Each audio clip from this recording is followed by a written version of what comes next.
की शान।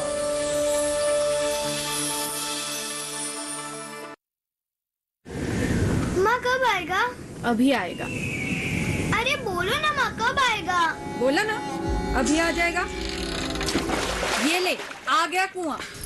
अरे कुआं नहीं माँ, हमारे घर नल से जल कब आएगा? नल से जल? अरे गुड्डी, बहुत जल्दी आएगा पानी। जल जीवन मिशन आ चुका है। हम 1 कदम उठाएंगे तो सरकार 10 कदम उठाएगी। सच? तुम्हारे मुंह में घी शक्कर। घी शक्कर नहीं माँ, स्वच्छ जल। 2024 तक देश के सभी 19 करोड़ घरों में पहुंचेगा पीने का साफ पानी। अब होगा हर घर जल। जल जीवन मिशन, जल शक्ति मंत्रालय, भारत सरकार।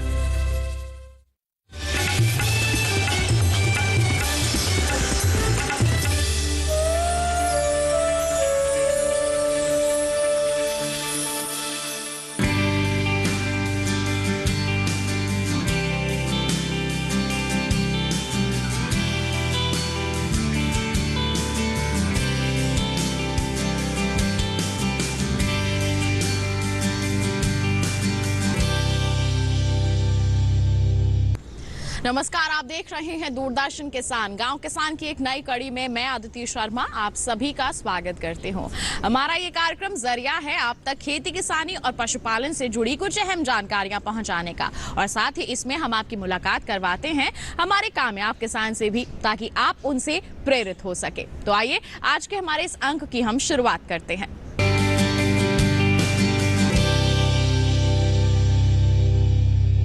किसान भाइयों बहनों, जलवायु परिवर्तन अब सबसे बड़ा मुद्दा बन गया है। हमें जीवन को बनाए रखना है तो अब धरती को सुरक्षित करना होगा, और अगर हम अभी भी नहीं चेते तो परिणाम काफी दुख भरे हो सकते हैं। तो आइए इसी के संदर्भ में आपको जानकारी देते हैं हमारे सेगमेंट खेती किसानी में।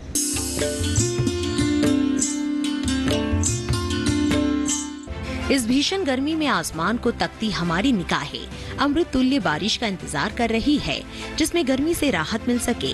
पिछले कुछ सालों में लगातार तापमान में इजाफा देखा जा रहा है। इस साल यानी 2022 में पिछले 12 सालों के मुकाबले ज्यादा गर्म हवाएं चली, जिसमें 54% हीट वेव केवल 5 राज्यों में चली है, जिसमें राजस्थान, मध्य प्रदेश और हिमाचल प्रदेश सबसे आगे है। इसके पीछे कई कारण है और सबसे बड़ी वजह है तेजी से वन क्षेत्रों का कम होना। आंकड़ों की माने तो पिछले 5 सालों में 0.5% ही हरियाली में इजाफा हुआ है, जिसमें हमें तेजी लाना बेहद जरूरी है। इसके अलावा प्लास्टिक एक बड़ी समस्या बनकर उभर रहा है, जो मिट्टी, पानी और हवा को प्रदूषित कर रहा है। हालांकि हम प्लास्टिक प्रबंधन पर काफी जोर दे रहे हैं, लेकिन तकरीबन 12% प्लास्टिक ही रिसाइकिल हो पा रहा है। इन सारी वजहों से तापमान में जो इजाफा हो रहा है, उसका सीधा असर फसलों पर पड़ रहा है। इस साल बड़े तापमान के कारण गेहूं के उत्पादन में कमी आई है। इस कमी को देखते हुए सरकार ने गेहूं निर्यात पर फिलहाल रोक लगा दी है। इस समस्या से निपटने के लिए सरकार अहम कदम उठा रही है। किसानों को भी प्रशिक्षित किया जा रहा है कि वो खेती में नुकसान की आशंकाओं को कम कैसे करें। देखिए, जलवायु परिवर्तन का प्रभाव मानव स्वास्थ्य के अलावा केवल मानव स्वास्थ्य पर ही नहीं, बल्कि धरती पर, खेती पर, खेती से जुड़े जितने भी देश हैं, जिनकी इकोनॉमी है वो कृषि से संबंधित है, कृषि पर निर्भर है, जहाँ ज़्यादा से ज़्यादा जनसंख्या वो कृषि से ही अपना जीवन पालन कर रही है, उन पर इसका असर बहुत ज़्यादा पड़ने वाला है और बहुत अधिक रूप से पड़ने लगा है। पिछले 4-5 साल से हम किसानों को इस बारे में जो है प्रशिक्षित कर रहे हैं कि जलवायु परिवर्तन से होने वाले प्रभावों से बचने के लिए किस तरह के उपाय करना शुरू कर दें। उसके लिए मिट्टी को बचाना ज़रूरी है, मिट्टी की बायोडाइवर्सिटी को, जैव विविधता को बचाना बहुत आवश्यक है, और इसमें रीजनरेटिव एग्रीकल्चर, पुनर्योजी कृषि, प्राकृतिक खेती, ऐसे जितने भी तमाम विविध तरीके हैं खेती के, जिससे कि मिट्टी का स्वास्थ्य बनाया जा सके, वो तरीके किसानों को इस्तेमाल करने होंगे। नहीं तो इसका जो है बहुत अधिक प्रभाव जो है वो इकोनॉमी पर पड़ने वाला है। मैन्युफैक्चरिंग सेक्टर उससे कहीं ज़्यादा अधिक महत्वपूर्ण फूड हो गया है, भोजन सबके लिए आवश्यक है। हमारे देश के कृषि वैज्ञानिक अब इन प्रयासों में लगे हुए हैं कि किस तरह से भविष्य में इन समस्याओं से निपटा जाए। हालांकि कुछ हद तक प्राकृतिक खेती अपनाकर भी परेशानियों से बचा जा सकता है। इस बार जो गर्मी पड़ी है और तापमान में जो अंतर आया है थोड़े समय के लिए, उसी से जो है गेहूं में जो पिछले 3 साल पहले जो वैज्ञानिकों ने अपना वो दिया था कि मॉडलिंग के बेसिस पे कि गेहूं में लगभग 5 से 10% उसमें यील्ड की कमी होगी, उपज की कमी होगी प्रति एकड़, अगर जो है तापमान में अगर 1 डिग्री सेंटीग्रेड भी जो है वो बढ़ोतरी हुई तो।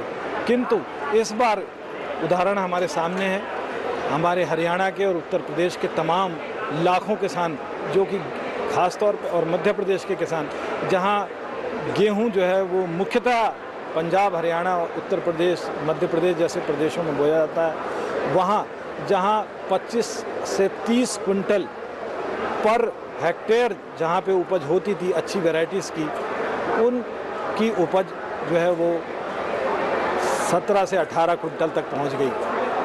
तो इससे न केवल सरकार को जो है वो गेहूं पे जो एक्सपोर्ट निर्यात का जो निर्णय लिया गया था तुरंत बैन लगाना पड़ा।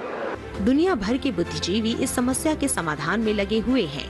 जलवायु परिवर्तन के प्रभाव से बढ़ता प्रदूषण न केवल लोगों के स्वास्थ्य पर सीधा असर डाल रहा है, बल्कि खेतों में पैदा हो रही फसलें भी इनसे प्रभावित हो रही है।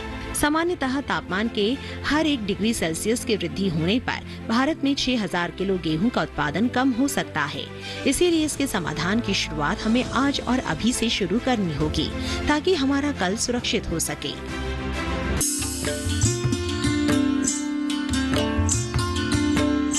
तो ये था सेगमेंट खेती किसानी। इसी के साथ बता दें कार्यक्रम में वक्त हो चला है एक छोटे से ब्रेक का। आप कहीं मत जाइए, देखते रहिए हमारा कार्यक्रम गांव किसान, बने रहिए दूरदर्शन किसान पर।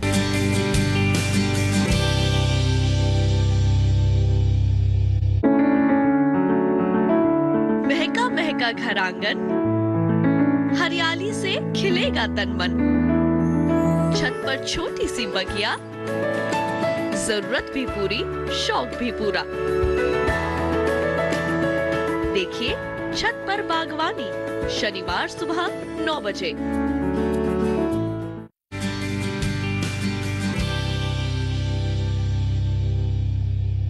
ब्रेक के बाद दूरदर्शन किसान के कार्यक्रम गांव किसान में आप सभी का फिर से स्वागत है।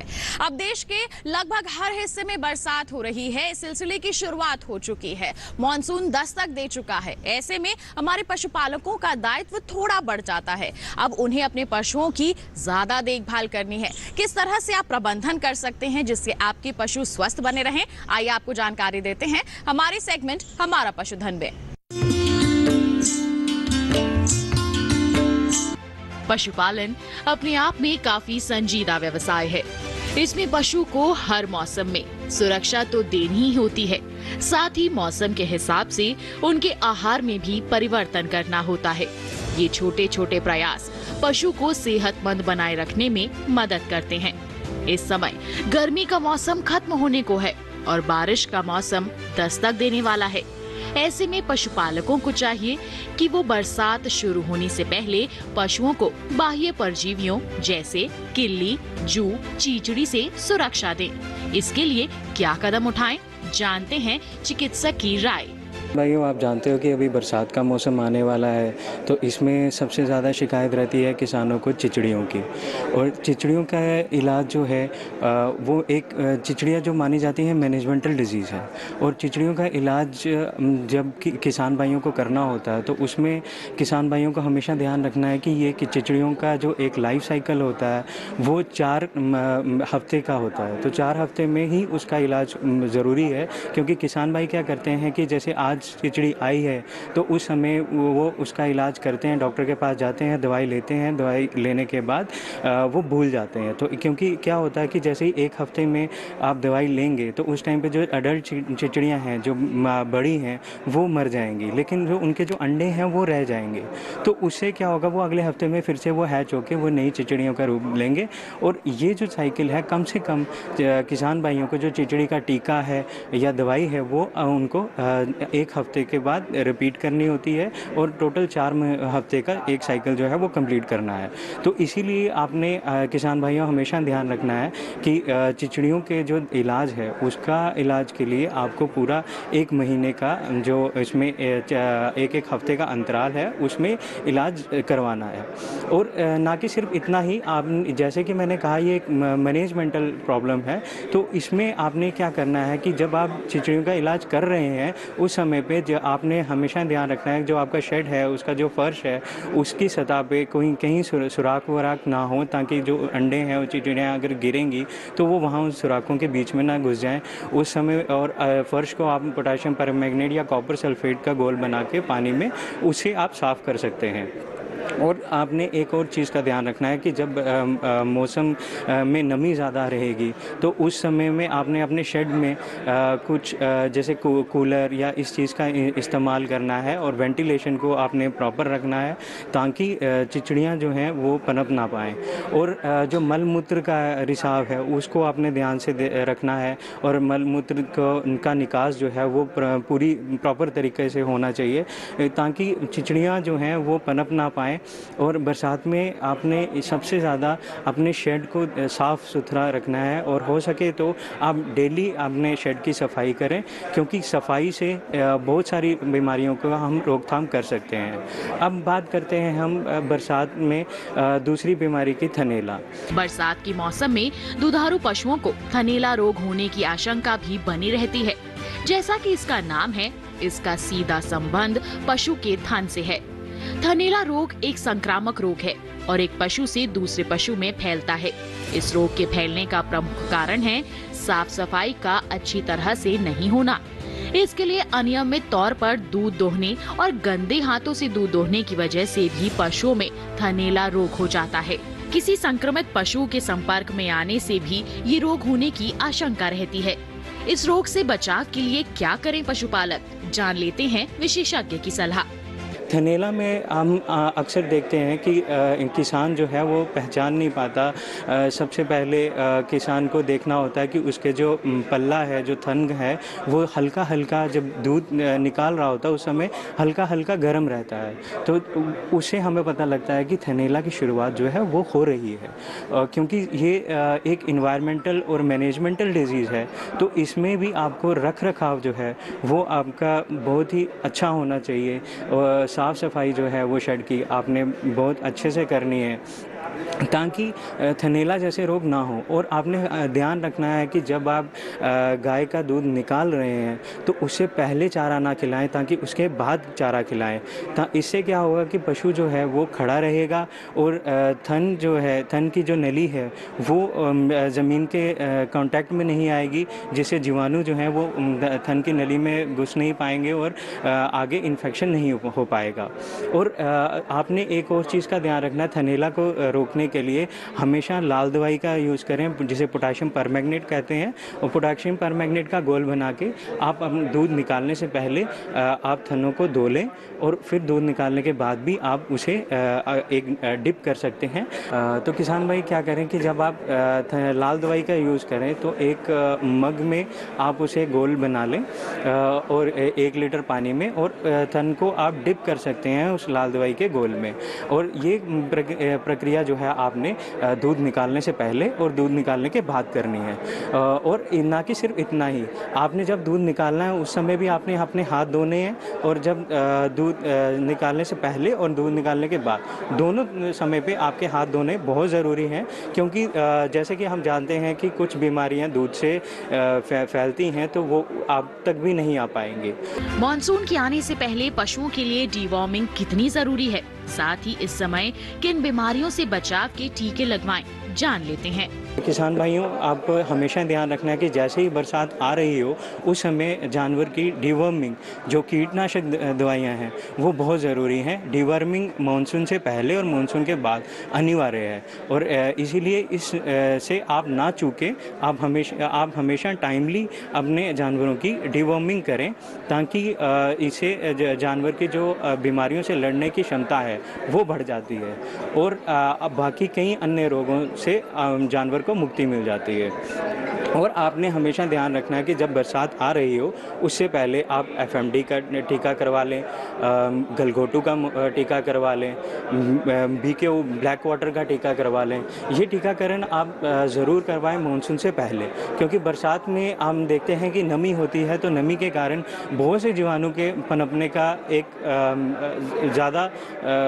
बहुत से जीवाणु जो हैं वो पैदा होने लग पड़ते हैं। तो इसलिए आपने उन चीज़ों में इन मौसम में आपने खासकर से ध्यान रखना है कि अपने जो शेड है उसकी साफ़ सफाई हो, वेंटिलेशन प्रॉपरली हो, हवादार हो और सूरज की जो धूप है वो प्रॉपर मात्रा में आपके जानवर को मिले।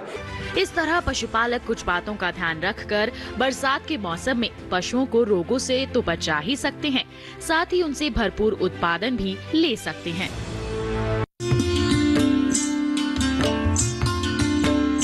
आइए अब आपको दिखाते हैं इस माह का पशुपालक कैलेंडर, ताकि आप उसके अनुसार सही तरह से प्रबंधन कर सके, अपने पशुओं की सही तरह से देखभाल कर सके।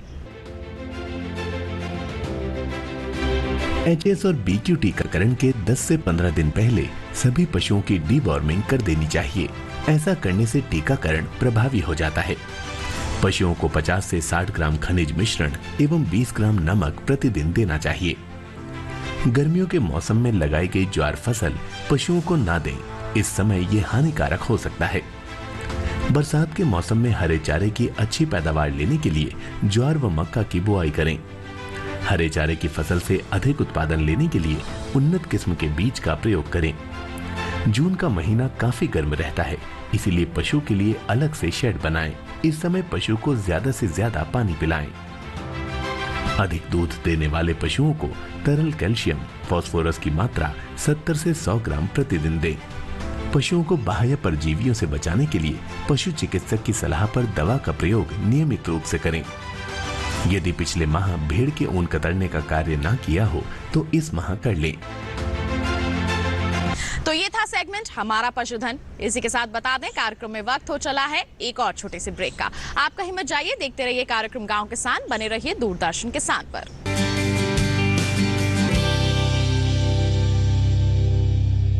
अमरनाथ यात्रा पर जाने वाले श्रद्धालुओं के लिए कुछ खास जानकारी।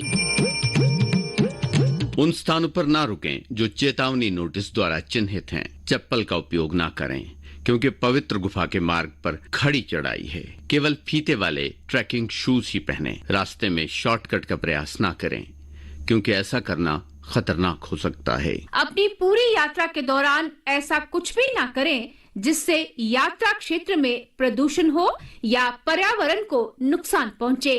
केंद्र शासित प्रदेश जम्मू कश्मीर में प्लास्टिक के उपयोग पर सख्त प्रतिबंध है और ये कानून के तहत दंडनीय है। वेस्ट मटेरियल को नजदीक के कूड़ेदान में ही फेंकें। सभी प्रकार के जैविक कचरे को हरे रंग के कूड़ेदान में ही डालना चाहिए। जय जय बाबा बर्फानी।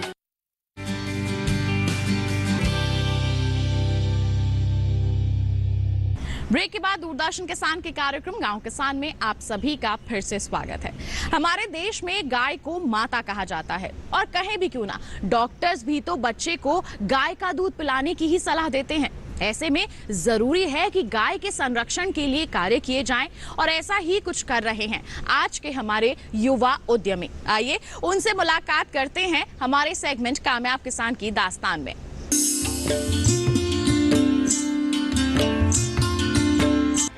भारत की युवा पीढ़ी उच्च शिक्षा लेने के बाद नौकरी की तलाश में नहीं भटक रही, बल्कि ऐसे कदम उठा रही है जिससे और युवाओं को अपने कारवां में शामिल कर सके। युवाओं की आधुनिक सोच अब नया भारत गढ़ रहा है, जिसमें उनके छोटे छोटे प्रयास देश को और सशक्त बना रहे हैं। हमारे आज के युवा उद्यमी भी कुछ ऐसा ही कर रहे हैं। गाजियाबाद के रहने वाले असीम सिंह रावत ने सॉफ्टवेयर इंजीनियर के पद पर करीब 15 साल तक अपनी सेवाएं देने के बाद खुद का स्टार्टअप शुरू किया, जिसमें वो भारतीय गौवंश को संरक्षण दे रहे हैं और गाय के दूध व गोबर से कई तरह के उत्पाद भी बना रहे हैं। इस समय उनके पास करीब 1000 गायें हैं, जिनमें ऐसी गायें भी शामिल है जो दूध देने में सक्षम नहीं है, लेकिन असीम उन गायों की भी सेवा कर रहे हैं। बाय एजुकेशन मैं एक सॉफ्टवेयर इंजीनियर हूँ। लगभग 15 साल का सॉफ्टवेयर इंडस्ट्री का एक्सपीरियंस है और उसके बाद मैंने हेता स्टार्ट करी 2 गायों से, 2 लोगों से ये जर्नी स्टार्ट हुई और अब 80 हेड स्ट्रॉन्ग हैं, 3 लोकेशन से ऑपरेट करते हैं। 1000 के आसपास भारतीय गौवंश है और लगभग 100 से ज़्यादा प्रोडक्ट्स हम लोग इस समय बना रहे हैं। देसी गाय के दूध से, गौमूत्र से, गोबर से।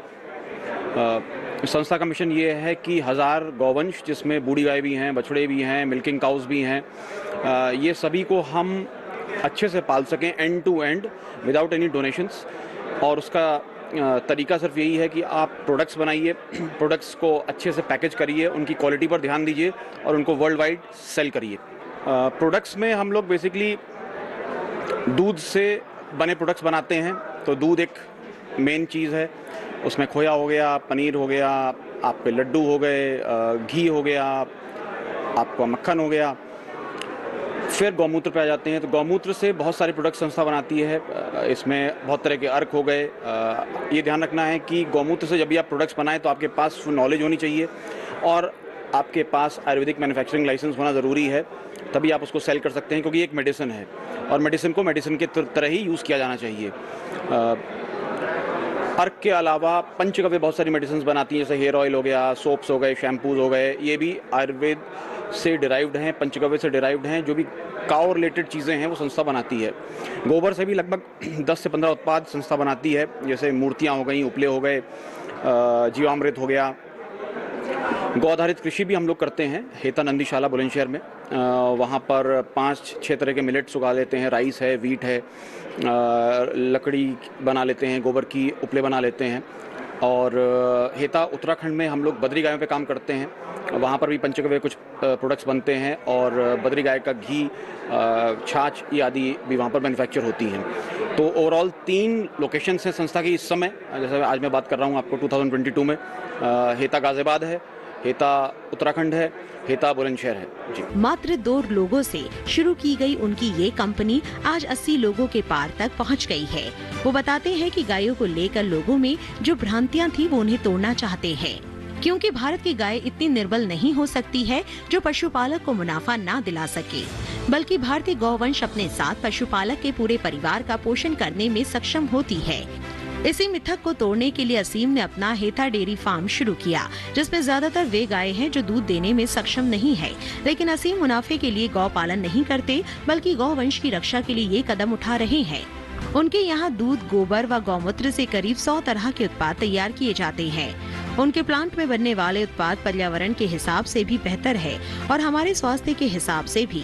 इस समय वो अलग अलग नस्ल की गाय का दूध, नस्ल के हिसाब से कई तरह का घी, पनीर, खोया, मक्खन, च्यवनप्राश, शहद, दलिया, आटा, बासमती चावल, पंचगव्य से बनी दवाएं, हेयर ऑयल, गोबर से बने कई तरह के उत्पाद बना रहे हैं।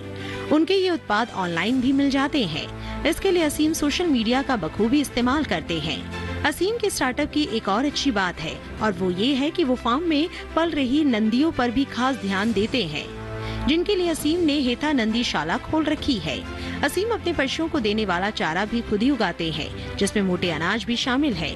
असीम के ये प्रयास उन युवाओं के लिए बेहतर उदाहरण है जो कृषि और पशुपालन को कम आंकते हैं और शहरों का रुख करते हैं।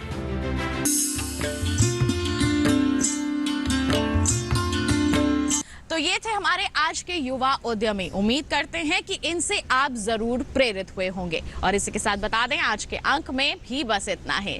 उम्मीद है कि आज के अंक में दी गई जानकारियां आपके लिए जरूर लाभकारी साबित होंगी। एक विशेष जानकारी आप तक और पहुंचा दें, दोबारा हमारा ये कार्यक्रम देखना है आपको तो टीवी स्क्रीन पर दिखाए जा रहे QR कोड को स्कैन कर लीजिए, सीधा आप पहुंच जाएंगे हमारे YouTube चैनल पर।